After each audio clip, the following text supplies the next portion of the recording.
Ces paroles que vous avez, je pense qu'elles ont dû beaucoup interpeller notre second invité. Hein, en deuxième partie d'émission, un invité nous rejoint, parce que je crois que le mouvement, ça le connaît. Il s'appelle Alain Anderset, il est suisse, il va venir nous rejoindre depuis Saint-Imier en quelques secondes jusqu'à notre canapé rouge de VIP. Alain, bonjour. Bonjour. Je vous présente Monsieur Loyal, Alexis Grus. Avant de vous expliquer qui est Alain, je vais quand même vous le dire, il crée des bandes dessinées, il crée des dessins animés, il fait des spectacles humoristiques, il fait des t-shirts humoristiques aussi. Il a un site internet génial, je vous donnerai les coordonnées en fin d'émission pour qu'on aille voir tout ça. Je vous brosse les dents aussi.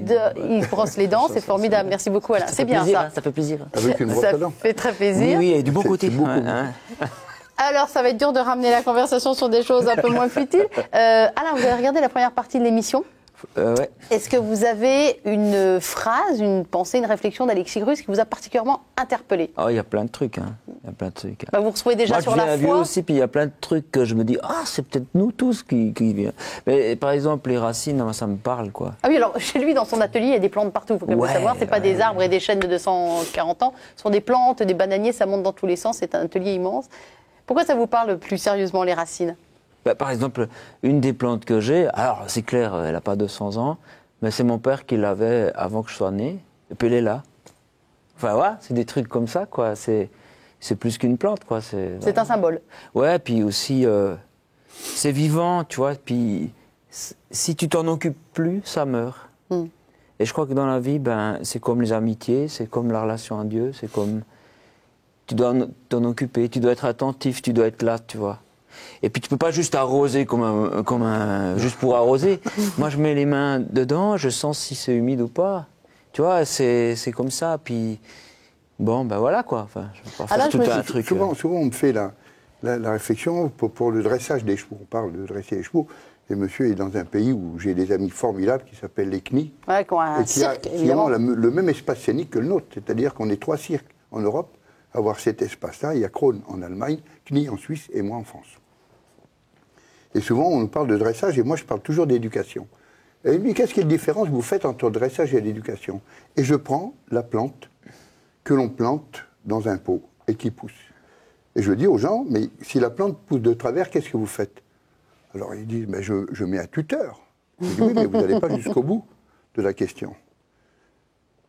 La réponse que j'attends de vous, c'est qu'une fois que vous avez planté le bout de bois, vous attachez la plante dessus. Donc, vous dressez la plante. Tandis que si vous avez appris, vous allez mettre la main dans le pot pour savoir si la terre est bien humide. Et au fur et à mesure que la plante va pousser, vous allez prendre un petit sécateur et vous allez la tailler. Ça, c'est de l'éducation. C'est totalement différent. Vous savez, Alain, il a 4 enfants, donc je crois qu'en termes d'éducation, il s'y connaît bien aussi. Voilà, comme Alexis, je pense que ça vous a parlé. Éduqué. Non, ils m'ont appris la vie. Mais un est indissociable de l'autre. Bah ouais. Alors, on va parler un petit peu de ce que vous faites, Alain, pour vous faire découvrir à nos téléspectateurs donc de la bande dessinée. On va voir plusieurs images pour nos téléspectateurs de la bande dessinée, bien sûr, avec des petits personnages très caractéristiques qu'on reconnaît, qu'on retrouvera dans le dessin animé, parce qu'on va regarder un dessin animé sur KTO tout à l'heure. Et oui, vous verrez, il sera question de source et de revenir à la source et d'eau et un peu de Dieu sans doute quelque part. Voilà, on découvre vos petits personnages. On est bien dans l'univers de la BD. C'est drôle parce que lui, il n'est pas né dans la BD comme vous êtes né dans le cirque. Il ramassait des vieux papiers, collectait des vieux papiers chez les gens. Et puis tout ce qui était BD, pouf, pouf, pouf, sous le manteau, discrètement. Puis il a commencé à se faire sa petite collection comme ça, Alain, quand il était gamin, et à découvrir cet univers-là. Plus question d'en sortir ensuite. Bah ouais, alors vous êtes bien renseigné, dis donc. Moi, j'ai fait pendant des années, je faisais des créations d'entrées clownesques. Mon père était très traditionnel pour tout le travail du clown. C'était un Auguste, en réalité. Celui qui a le nez rouge, c'est l'Auguste chez nous. Et le clown, c'était moi. C'était son faire-valoir blanc avec les Le clown blanc, voilà. Et une fois, je voulais proposer une entrée de clown à mon père et j'avais du mal à lui expliquer. Et j'ai un ami qui avait un coup de crayon formidable et on a fait une bande dessinée, ce qu'on appelle dans le spectacle un storyboard. Et mon père a tout de suite compris. Parce qu'il a visualisé par le dessin tout ce que je lui avais dit. Et le point commun que nous avons, c'est qu'on laisse une place formidable à l'imaginaire. Et au visuel. Ben bien sûr, parce que l'un est indissociable de l'autre. C'est formidable. Voilà, donc c'est vrai que vous, c'est votre moyen d'expression premier. On va quand même parler de la bande dessinée, c'est votre métier principal, Alain Auderset. Vous y êtes venu parce qu'il n'y avait pas le choix, c'était ça et rien d'autre, hein, on peut dire ça comme ça. Bon, pour faire plus court, c'est-à-dire que moi j'avais plein de rêves dans la tête, j'en ai plein, mais j'étais un peu paresseux. Je suis tombé sur des BD, Tournesol, là, pour pas les nommer, puis ça parlait de Dieu. Et puis pour moi, Dieu c'était un truc qui n'existait pas, quoi, je sais pas. Un truc des adultes, quoi. Ouais, un truc ennuyant, comme tout le reste à l'école. Et puis, du coup, ça m'a vraiment scotché de savoir que certains disaient, mais non, Dieu, il existe, on l'a rencontré. Alors, moi, je veux essayer. C'est vrai, Dieu existe. Alors, j'ai fermé la porte parce que j'ai un petit frère, hein, puis ça se moque, un petit frère. Puis j'ai dit, ben voilà, bonjour Dieu, est-ce que tu m'entends ? Et puis, il s'est passé rien, voilà. Et puis, je suis revenu, j'ai redemandé, puis tout ça. Jusqu'au jour où j'ai vraiment senti une présence. Je me suis dit, wow, et puis quelque chose d'une force. Ouf, et puis j'ai lu la Bible, et puis tout ça. Puis c'est comme ça que j'ai voulu partager aux autres ce que j'avais découvert. Je ne savais pas comment, puis je me suis dit, j'ai trouvé Dieu avec des BD, j'ai toujours aimé les BD. Bon, allez, on va faire des BD. Mais je n'étais pas très doué. Dieu a de l'humour, hein, pour passer aussi par la BD. On va voir une planche, justement, que vous avez faite, qui illustre ça. Dieu a de l'humour de passer par le truchement de la BD pour aller raccrocher quelqu'un en se disant « Allez, mon petit Alain, viens par ici ». Les itinéraires sont bons. Hein. Ah, cette histoire, j'aime bien. Là. Alors voilà, on va la raconter, cette BD, pour ceux qui ne la voient pas. C'est une voiture qui fonce à toute allure. Faites-le, c'est votre boulot après, Alain. Ok, racontez-le. t'as déjà assez bossé. Hein. Ouais. Ah bon, ok. Alors, c'est une voiture, elle fonce contre un chat. Un chat écrasé. L'histoire pourrait s'arrêter là, hein, mais non. C'est que tout le monde sort de cette voiture et dit, mais pourquoi Dieu a permis un tel malheur ? Pourquoi une chose pareille, ça va pas, puis tout ça. On a écrasé un petit chat. Et si on regarde bien, on voit que si ils n'auraient pas stoppé pour constater, pour voir, ils auraient continué tout droit, et puis ils auraient foncé, ils seraient tous morts en fait. Parce que la route s'arrête subitement dans un précipice. Voilà. Alors par là, ce que je veux dire, c'est que il nous arrive des malheurs des fois, et on ne sait pas pourquoi, mais c'est parce qu'on ne voit pas tout. Et Dieu, lui, le sait. Et Dieu nous aime beaucoup trop pour qu'on souffre pour rien.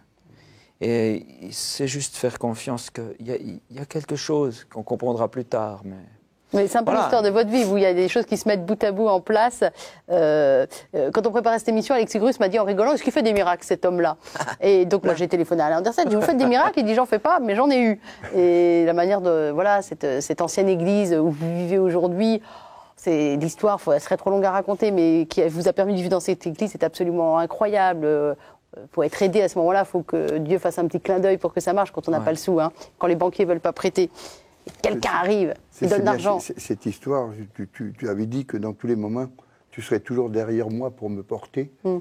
Et là, je suis vraiment dans la misère et j'ai passé sur cet endroit-là. Il y avait que 2 pas. Il y a les traces de pas, oui, sur la plage. Les traces de pas. Et à ce moment-là, Dieu lui répond, mais qui crois-tu qui te portait à ce moment-là ? Voilà. C'est ça. Il y a une histoire aussi avec un camp de gitans qui sont au bord d'une rivière, et puis il y a un agent de police qui vient et puis qui dit, vous devez partir parce que la rivière est en train de monter. Et puis il se passe quelques heures, et puis il revient, l'agent de police, en disant, il faut vite partir parce que la rivière est en train de monter. Et puis encore une fois, il revient, et puis là, c'est trop tard. Quand il arrive, tous les campings, tout le monde, ils sont tous partis. Et donc, ils arrivent tous au ciel. Et là, il dit, on ne comprend pas. Tu nous as pas complètement abandonnés sur terre. On aurait pu avoir un petit signe ou quelque chose. Et Dieu leur répond, mais je vous ai envoyé 3 fois la police. Vous voyez, c'est un peu votre histoire. C'est-à-dire qu'il y a toujours un moment donné, et ça, les rencontres sont formidables. Pour ça que je dis, les rencontres donnent les naissances, et les mélanges, ça ne donne rien. Il y a toujours un moment, cette rencontre avec Sylvia Montfort, il y a 40 ans, c'était une main qui se tendait vers nous. Parce que la difficulté que nous rencontrions à l'époque avec le cirque, qui se déplaçait tous les jours, monter, démonter, monter, démonter. Quand les affaires vont pas trop mal, c'est déjà très difficile. Mais quand elles vont très mal, je vous assure, c'est terrible. Et là, il y a eu ce coup de téléphone, parce que mon beau-père, qui s'appelait Firmin Bouglione, avait vu cette exposition sur le cirque dans le Marais. Et il avait été voir Sylvia Montfort en lui disant, ben voilà, mon gendre a un cirque. Voilà. Et Sylvia avait l'idée de faire venir un cirque. Et quelques semaines après, j'ai installé mon cirque dans l'Hôtel Salé, qui est aujourd'hui le musée Picasso. Là, on a créé la première école de cirque en France, en 1974. Et depuis, tout a changé. C'est par les rencontres que viennent les naissances. Mais alors, il faut savoir, je trouve, et on va regarder un petit dessin animé d'Alain Auderset qui raconte exactement ça. Dieu nous fait signe, et puis des fois, on n'a pas envie de voir, on n'a pas envie d'écouter, on va n'en faire qu'à sa propre tête, sa propre caboche, et on rate le rendez-vous de sa vie. Vous voulez bien qu'on regarde cette petite bande dessinée? La rencontre. C'est la rencontre qui donne la naissance. Eh bien, regardez ça, Alexis Grus, ça s'appelle Water Source, et c'est une bande dessinée d'Alain Auderset.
Voilà, un grand merci de nous permettre de diffuser. Voilà, dessins animés, séries de dessins animés qui cherchent diffuseur. Si une télévision nous entend, peut-être KTO. C'est notre Michelangelo contemporain. Ça vous a plu, hein? Oui, parce que la main... Non. J'ai eu une chance formidable il y a quelques années. À l'époque, j'ai été reçu 4 fois par Jean-Paul II. Et c'était au moment où la chapelle Sixtine était en travaux. En travaux. Bon, et c'était la fin des travaux. Il restait juste un tout petit bout d'échafaudage. d'échafaudage. Ne dites pas que vous avez pu monter à l'échafaudage pour voir la main de près. J'ai tout vu. Oh là là, et dingue. je suis resté pratiquement 2 heures seul dans la chapelle Sixtine. Je peux vous assurer que ça a été pour moi un des moments les plus forts de ma vie. Mais c'est un peu ça, votre dessin animé, c'est la main de Dieu qu'on voit. Hein. Oui, mais c'est pour ça que je fais le lien entre Michel-Ange. Il dit c'est trop. Parce que c'est la transmission. Ouais. Qu'est-ce que vous essayez de dire, vous, Alain? On va vous laisser parler. Excusez-moi, je vous ai coupé. Pas de souci. En fait, oui, c'est pas vraiment mon dessin animé, c'est un studio avec qui j'ai travaillé. Bien sûr. Un des éléments, c'est tout. Voilà. Mais cette histoire, on peut la comprendre. C'est juste un créateur de BD, puis qui a des problèmes avec ses personnages. Ce créateur de dessin, il aimerait les conduire dans un bon chemin. Et puis voilà, les dessins, ils en font qu'à leur tête. Mais on peut aussi faire se dire, ah ouais, mais c'est comme Dieu en fait. C'est que je pense que Dieu, il nous met souvent des signes sur le chemin et tout ça. Et finalement, même qu'il a le pouvoir de nous arrêter vraiment, il nous laisse quand même libres, quoi. Mais même quand des fois il met des obstacles, c'est parce qu'il a mieux. C'est juste que ça vaut la peine de se laisser aller, quoi, dans cette main-là. Ouais. Et puis en fait, si on regarde la publicité pour la goutte d'eau, tu vois, elle est belle, elle est magnifique, c'est un super marketing. Mais si on regarde la publicité pour la source que Dieu a dit, c'est bien pourri, tu vois, c'est un panneau, c'est un peu, des fois, on regarde l'église, puis on se dit, ouais, ça fait pas envie. Mais ce qui compte, c'est ce qu'il y a dans le fond, en fait. Voilà. Enfin, il y a plein d'autres messages. Hein. Une messe de minuit sous le chapiteau d'Alexis Grus, tel que nous l'a raconté Alexis tout à l'heure, c'est quelque chose, une expérience qui pourrait vous tenter? Ah ben, je sais pas si vous aurez le courage de faire ça. Non, mais ils le font. Hein, non, mais bien sûr, mais que je me raboule, ça avec plaisir. Mais... Ah, mais c'est comme vous voulez. Alors, une autre La date, c'est le 24 décembre. Ah oui, cette année, ça tombe le 24, Noël. Il semble qu'il se passe un truc le 24. Oui, il se passe un truc, ouais. C'est les cathos, les protestants partout. Une autre de vos actualités, Alain, c'est rendez-vous dans la forêt. Alors là, on est sur un projet assez hybride. C'est ce petit, je ne vais pas dire livre, c'est un livre en tant qu'objet. Mais comment vous le définissez? Il y a du texte, il y a de la photo, il y a de l'image, il y a du dessin. Décrivez-le-moi, vous, parce que c'est un objet bizarre, non identifié. Alors, ça fait des années que avant d'aller bosser, je fais un raccourci qui me prend plus de temps que si j'y allais directement, un raccourci pour chercher Dieu. Alors, je ne cherche pas à faire mes prières, ça ne m'intéresse pas. J'ai vraiment envie de le rencontrer pour de vrai. Et sincèrement, je l'appelle, et puis tout ça. Et je passe par la forêt. Et c'est dingue tout ce que j'ai vécu sur ce petit chemin. Mais des fois, c'est presque insolite, quoi, vraiment. Et drôle. Et du coup, moi, je me suis dit, mais je vais écrire un blog sur le net, puis je vais le mettre, tout. Puis il y a eu, je pense, un premier qui a regardé ça, tout ça, là, maintenant, là, à 20 000 par mois.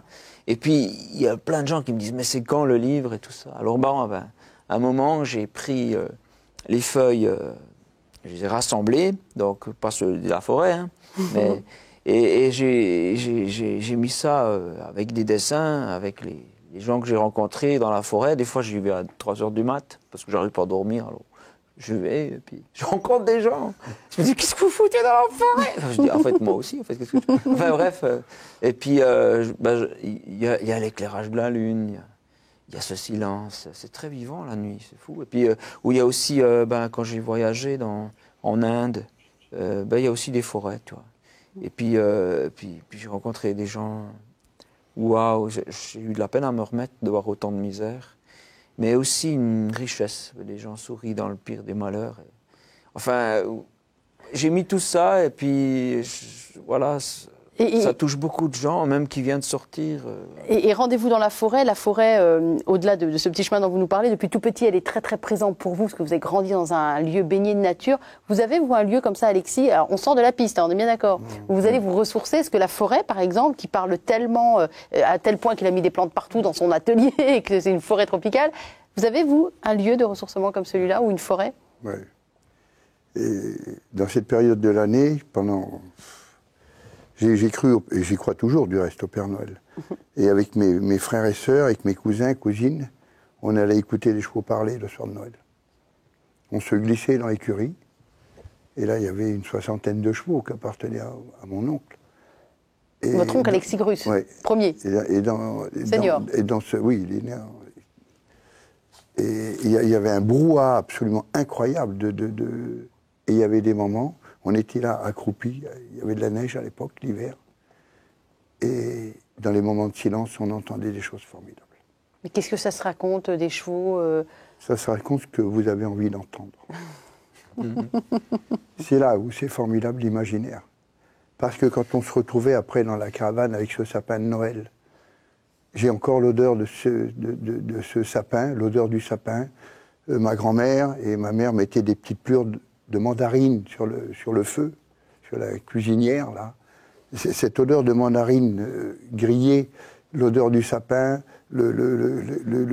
toute cette ambiance de Noël, pour moi, c'était toujours des moments de rêve, quoi, des moments de... Et je crois que ça m'a influencé. Pour moi, une des plus belles images de ma vie d'enfant, quand la caravane s'est arrêtée au bord de la plage, je devais avoir 3-4 ans, mon lit était au bord de la fenêtre, je tire le rideau de ma caravane, parce qu'à chaque fois que le cire se déplaçait, de notre lit, on tirait le rideau pour savoir sur quelle place nous étions. Et j'ai vu la mer pour la première fois de ma vie de mon lit. J'ai encore cette mémoire, quand je descends de la caravane, tout petit, j'ai encore l'odeur du sable, le bruit de la mer, ses parfums, la température, je ressens tout. Voilà. Et pour moi, la foi, c'est ça aussi. C'est alimenté par l'imaginaire. N'essayez pas de toucher. Là, c'est que virtuel, je dirais. Et en même temps, avec l'essence, je dis toujours, on fait le plein d'essence à ce moment-là. Parce que tout ce que vous touchez, c'est cette conjugaison-là des 5 sens qui fait le. Je vais vous donner une petite phrase que j'ai retrouvée l'autre jour dans un livre de Sylvia. Elle cite un auteur que je vous dirai après. Il dit l'étude du passé, la curiosité du présent donne l'intelligence de l'avenir. C'est Victor Hugo qui a dit ça. Et je crois que c'est ça. Le passé, c'est les racines. L'étude des racines vous donne justement cette connaissance-là. La curiosité du présent, c'est le contemporain, c'est ce qui donne l'intelligence de l'avenir. En réalité, c'est les racines de l'arbre qui sortent de terre et qui poussent, parce que si l'arbre pousse, comme je l'ai dit tout à l'heure, c'est parce que les racines, elles poussent aussi. Alors, puisque, effectivement, vous parlez beaucoup de Noël, mais en même temps, c'est Noël, moi, je vous propose un petit cadeau. Il s'agit d'un extrait du spectacle humoristique de ce monsieur qui est là, Alain Auderset, qui fait de l'humour chrétien. Bah oui, il n'y a pas que l'humour juif, il y a l'humour chrétien aussi, ça existe, c'est la preuve sur scène. Alors on regrette de ne pas voir le spectacle en entier, mais on vous montre un extrait, voilà ce que ça donne. Est-ce que vous avez des croissants au chocolat, s'il vous plaît? Mais oui, pas de problème, ils sont là. Alors non, on a un problème là, madame, parce que moi, je vois le croissant, mais je vois pas le chocolat. Et je vous explique, moi je crois que ce que je vois. Écoutez, on n'est pas des bandits quand même, c'est marqué croissant au chocolat, alors c'est que c'est des croix. Non, mais vous croyez qu'on est des mensonges ou quoi? Je vais vous montrer, regardez, voyez le chocolat, il est dedans, voilà, regardez, hein? Dedans, voyez? Oui, celui-là. Mais les autres. C'est un truc prouvé, ça c'est au moins quelque chose qu'on peut voir, donc on peut le croire, c'est que la Lune est habitée. Oui, puisqu'il y a de la lumière tous les soirs. C'est une phrase. Mais non, c'est ma femme, elle m'a dit, les meilleurs gags, c'est ceux au-dessous de la ceinture. Bon. Dieu, si tu existes, alors écoute-moi. Tu fais un miracle pour moi, tu me débarrasses une place de parc, et moi, en échange, je lis la Bible tout entier. Ok? À ce moment même, direct à ce moment-là, 3 voitures garées au même endroit s'en vont. Comme ça. Cherche plus, j'ai trouvé. Voilà, athée non pratiquant, un extrait seulement, mais ça donne vraiment envie de voir la suite. Drôle. Bah oui, c'est carrément drôle. N'hésitez pas à l'inviter dans votre ville, si vous êtes une association, enfin n'importe quoi. Vous vous produisez partout, on est bien d'accord? Ouais, c'est la folie. Ouais. C'est la folie, ça marche bien. Ouf. Vous étiez encore en spectacle hier soir. Et c'est seulement quelques-uns des multiples talents d'Alain, il faut quand même le dire. Il y en a beaucoup d'autres. Il joue de la guitare aussi. Non, mais c'est vrai, il y a beaucoup de choses. Donc je vous invite vraiment à aller voir le site d'Alain Auderset. Donc je rappelle, Alain Auderset, rendez-vous dans la forêt. Je cherche le nom de l'éditeur, mais en fait, c'est vous l'éditeur. Ben, je crois bien. Je savais pas qui pouvait publier un truc pareil. Et pourtant, non, mais c'est génial. C'est vraiment quelque chose qu'il faut lire. On rentre dans votre univers et finalement, ce qui est personnel est universel. Ben, c'est donc, ça. vous nous parlez de nous aussi. Ben, ouais. Oui, forcément. On est d'accord. Un spectacle de cirque à aller voir absolument. Sylvia, c'est sous le chapiteau Grus. Vous jouez jusqu'à quand ce spectacle-là, Alexis? C'est pour 2 mars inclus, comme je le dis tous les jours. D'accord. 2 mars 2014. Pour voir bien Alexis sûr. en Monsieur Loyal aussi. Ce personnage a quitté les pistes de mon cirque dans les années 70. D'accord, donc ouais. vous dites pas ça alors. Non. Vous dites Le quoi? Loyal, en plus de ça, c'était une troupe d'écuyers qui s'appelait la famille Loyal, qui porte encore le nom, il y a encore des descendants oui. aujourd'hui, et qui ont laissé le nom au personnage. Ah bah écoutez, on en apprend plein. Qu'est-ce qu'on peut vous faire comme petit cadeau de Noël, messieurs? Cette exposition Caravage de Michelangelo, Ah oui. où où on parle justement, où je suis devant cette toile, et je dis à mon ami, je dis, tu vois, pour moi, c'est ça la grande supériorité de l'homme, c'est de pouvoir retransmettre au bout de son pinceau, au bout de sa plume, ou au bout de son crayon, tout son imaginaire. Et c'est ça. Et moi, je voudrais faire à Piolenc un centre, un pôle d'action culturelle équestre, pour avoir un endroit pour sauvegarder ce patrimoine et tout ce qui est notre patrimoine culturel de notre famille, avec un répertoire phénoménal. Pour Alexis Grus, donc un centre un pôle d'action culturelle équestre, donc ça c'est le cadeau d'Alexis. Et pour Alain? Moi, ce qui me ferait plaisir, c'est qu'il y ait plein de gens qui aillent dans la forêt et se fassent amis à Dieu. Et puis ça me ferait plein de petits frères, toi. Ou sœurs, toi. Ça me ferait plaisir. Bon, en tout cas, on vous retrouve l'un dans son atelier sur Internet aussi, l'un sous son chapiteau. Merci à tous les deux messieurs. On vous souhaite un très joyeux Noël et une très bonne continuation. Très bon Noël à vous. Merci.